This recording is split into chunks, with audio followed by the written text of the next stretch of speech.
गुरुजी ध्यान दीजिए। हाँ ध्यान दे रहे हैं। आप बोलो, ध्यान है पूरा, बताओ। गुरुजी एक्चुअली ना मेरी फैमिली में थोड़ा सा काफ़ी सालों से ना ऐसा हो रहा है कि पहले मेरे भैया ख़त्म हो गए, उसके बाद अभी प्रेजेंट टाइम पे मेरी मम्मी ख़त्म हो गई। मतलब एक चीज़ नहीं समझ में आता है, अगर भगवान है तो मतलब इस तरीके से क्यों कि मतलब मेरे ही फैमिली में मेरे दो ब्रदर थे, मेरी दो मम्मी थी, मतलब मेरी मम्मी थी, मेरे दो ब्रदर थे, एक ही मम्मी थी।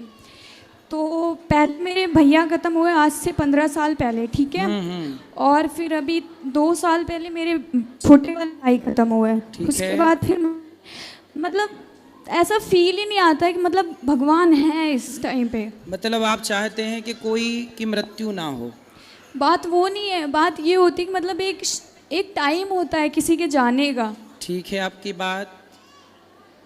अभी प्लेन हादसा हुआ, सब बच्चे से लेके बूढ़े तक जल गए, तो ये तो हादसा है, ये मृत्यु लोक है। आप जिस धरती पे खड़ी हो, इस धरती का नाम क्या है? मृत्यु लोक। हर व्यक्ति अपनी उम्र लेके पैदा होता है, जितना उसको ईश्वर ने टाइम दिया है रहता है, और फिर उसको बुला लेता है अपने पास। गुरुजी वो बात तो सही है, बट पता है मैं अपनी मम्मी के बिना रह नहीं पा रही हूँ। सही कितने बताओ। साल हो गए मम्मी को गए? अभी 1 साल नहीं हुआ, अक्टूबर में 1 साल हो जाएगा। क्या हो गया था आपकी माँ को? साइलेंट अटैक था। अटैक। और पिताजी हैं आपके? जी। और भाई बहन कितने हैं आप लोग? हम पहले तो 2 भाई थे, 3 बहनें हैं। अभी प्रेजेंट टाइम पे 3 बहनें हैं बस, और पापा। 2 भाई कहाँ गए? एक्सपायर हो गए दोनों भाई? उनको क्या हो गया?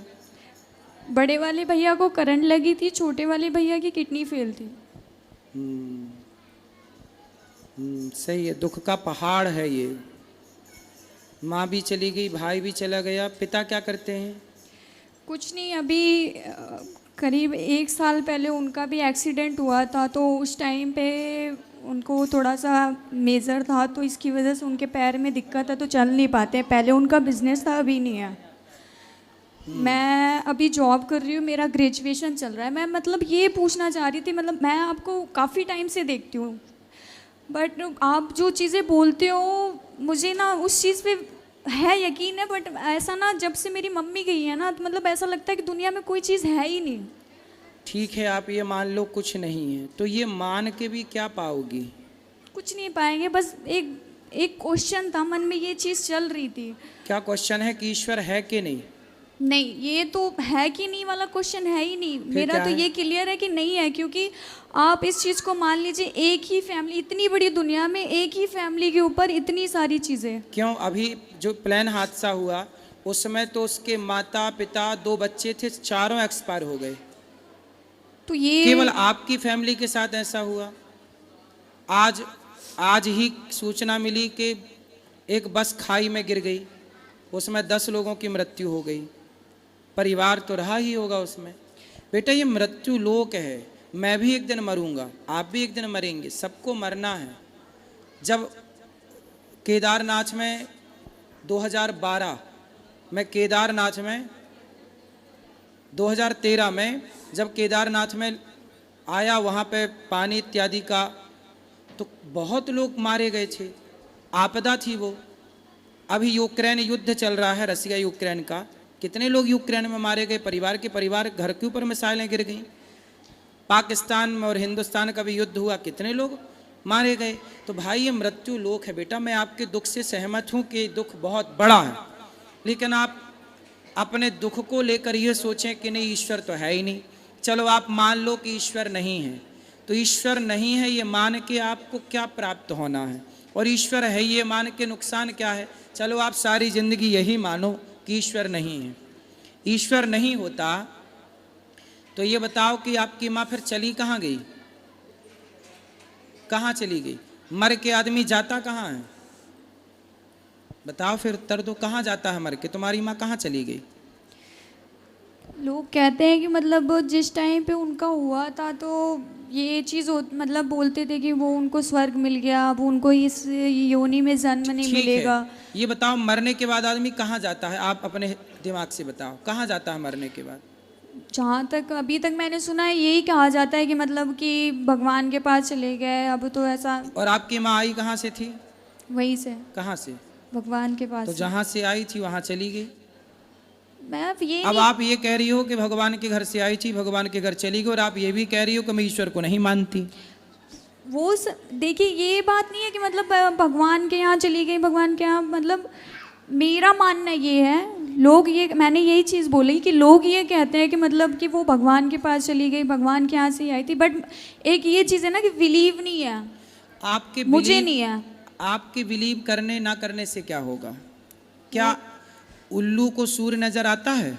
नहीं, तो क्या ये मान लिया जाए कि सूर्य नहीं है क्योंकि उल्लू को दिखाई नहीं पड़ता? जैसे उल्लू को सूर्य नजर नहीं आता पर सूर्य तो है, इसी तरह अज्ञानवश को ईश्वर को नहीं देख पाता, वो उसके अज्ञान का दोष है, ईश्वर तो है। आप मानो ना मानो, सत्य तो है बेटा, आप स्वीकार करो या मत करो, ये सत्य है। हम मृत्यु लोक में बैठे हैं, हमें मरना पड़ेगा।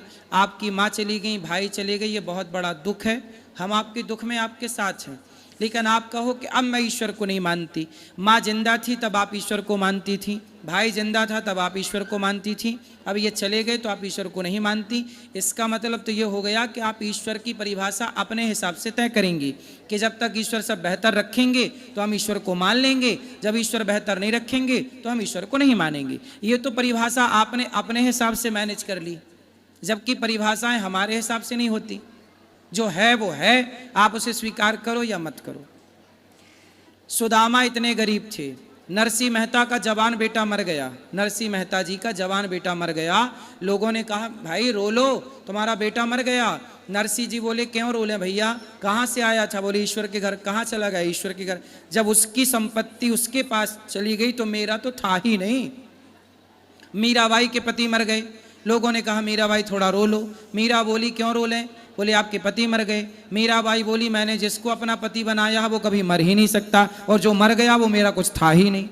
भाई ये बताओ, हमने बेटा रिश्ते हमने बना लिया, ये हमारी माँ है, ये हमारा बाप है, ये हमारा बेटा, यही तो रिश्ते होते हैं। हम इन रिश्तों में इतने जकड़ जाते हैं कि हमें लगता है ये मेरी माँ के बिना मैं नहीं रह सकती, मैं पति के बिना नहीं रह सकती, मैं पुत्र के बिना। ये मोह है,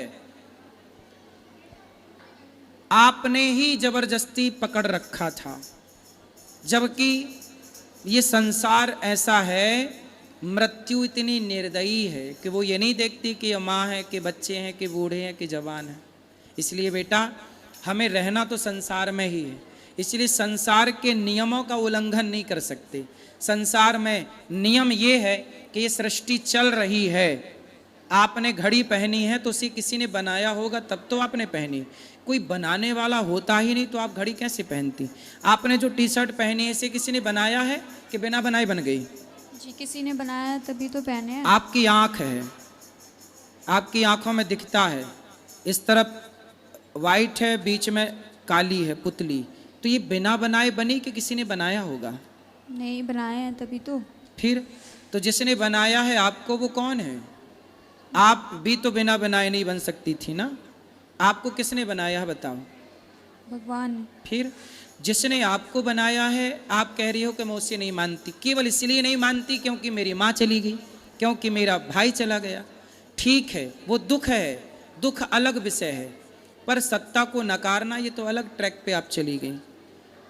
सुदामा इतने गरीब थे, आज सुदामा की तरह कोई गरीब हो तो वो तो यही कहेगा मैं ईश्वर को नहीं मानता, मैंने तो इतनी भक्ति की, पर क्या मिला?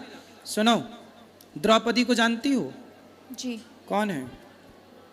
नहीं इतना नहीं पता मुझे। कृष्ण की बहन है, अर्जुन की पत्नी है, पांडवों की पत्नी है, जिसका चीर हरण हुआ था। जी।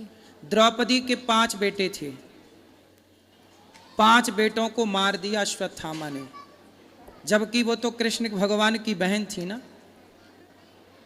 तो भगवान की बहन के बेटों को मार दिया। अभिमन्यु मार दिया गया, अभिमन्यु तो सगा भांजा था भगवान कृष्ण का, पर मृत्यु तो भैया राम के पिता हैं दशरथ, मर गए। ये मृत्यु लोक में भैया जो आया है, चाहे वो भगवान का बाप ही क्यों ना हो, इस सच्चाई से तो गुजरना ही है ना अपने को। आपकी माँ का जितना टाइम था, आप ये क्यों नहीं सोचती कि आपकी माँ को तब मर जाती वो जब आप पैदा हुई थी, आपने माँ का मुंह ही ना देखा होता तब माँ मर जाती तो आप कर क्या लेती? पर भगवान ने आप पर दया की और इतने वर्षों के लिए माँ का सुख आपको दिया, माँ का दूध दिया, माँ की गोद दी, माँ का लाड़ जो दिया है, क्या उसका थैंक यू आपने किया? जो नहीं दिया उसकी शिकायत है बेटा। इसलिए भगवान का चिंतन करो और मन लगा के काम करो, माँ बाप के सपने आप साकार करो पढ़ लिख कर। ईश्वर को कोसने से कुछ ना होगा, कोसते रहो सारी जिंदगी, बैठे कोसते रहना क्या हो जाएगा? ईश्वर तो ऐसी सत्ता है, कोई उसे माने ना माने उसका क्या बिगड़ रहा है? ईश्वर अपने, देखो आप ये क्यों नहीं सोचती हो, जो व्यक्ति कोई पाप करता है तो उसके पाप का दंड उसे मिलना चाहिए कि नहीं? मिलना चाहिए। मिलना चाहिए। तो बेटा कभी कोई पाप हमसे होते हैं जिस पाप के कारण हमारी माँ हमसे चली जा, हम बिना माँ के हो जाते हैं। अब जो बच्चा पैदा होती उसकी माँ मर गई, क्यों मर गई भैया? इसको माँ का प्यार नहीं मिला, मतलब इसके भाग्य में माँ का सुख था ही नहीं। क्यों नहीं था? क्योंकि इसके पिछले जन्म का कोई ऐसा कर्म रहा होगा जिस कर्म से इसकी माँ का सुख इसे नहीं मिलना था। आप ये भी तो सोचो कि आप आज खड़ी हो, तो आप आज खड़ी हो यहाँ, इसके पहले भी आप कुछ कर रही थी, पिछले जन्म में कोई कर्म आप कर रही थी, उस कर्म के कारण आपको ये जन्म मिला। इस जन्म में माँ नहीं मिली, भाई मिला, इतना दुख मिला। भाई ये कर्म दंड है ना बेटा। भीष्म पितामह ने बाणों की सैया पे क्यों लेटे? क्योंकि पिछले किसी जन्म में सांप को फेंक दिया कांटों के ढेर में। जब हम कोई पाप करते हैं तो पाप का दंड हमें तो मिलता ही है ना बेटा, दुख के रूप में। आपको दुख हो रहा है तो ये दुख क्या है? आप ये क्यों नहीं सोचती? आप कहते हो मैं ईश्वर को नहीं मानती, आपने ये क्यों नहीं सोचा कि ये मेरे किसी जन्म का कोई पाप रहा होगा, जिस पाप के कारण ही मुझे पाप ही दुख देता है, पुण्य सुख देता है। ये प्रकृति का, ऐसे कोई मानो ना मानो पर अटल सत्य यही है कि हमारे पाप हमें दुख देते हैं, हमारे पुण्य हमें सुख देते हैं। बात समझ में आई? जी। इसलिए यही है हिसाब ईश्वर का, यही है न्याय। आप की माँ चली गई, इतना सुख देकर गई, मतलब आप पर ईश्वर की कृपा है। कितने दिन आप पैदा होती माँ मर जाती तो क्या करती? आप भाग्यशाली हैं, कितने वर्ष आपकी माँ थी। वो लोगों को देखिए जिनकी माँ पैदा होती मर जाती है, उनसे आप कितनी बेहतर हैं। देखो पॉजिटिव रहना है तो बहुत सारी बातें हैं, और नेगेटिव ही रहना है, नकारात्मक की सोच रखना है तो कोई बात नहीं है। फिर एक ही बात है कि जी ईश्वर नहीं है, फिर यही माना जाए कि ईश्वर नहीं है और कोसा जाए ईश्वर को। तो ये कोस कर भी क्या पाओगे आप और क्या पाऊंगा मैं? जी। क्या समझ में आया? जी समझ में आया कि मतलब एक तरीके से मुझे मतलब ये बताइएगा कि मतलब सच में ये कर्मों का ही फल होता है पिछले जन्म के?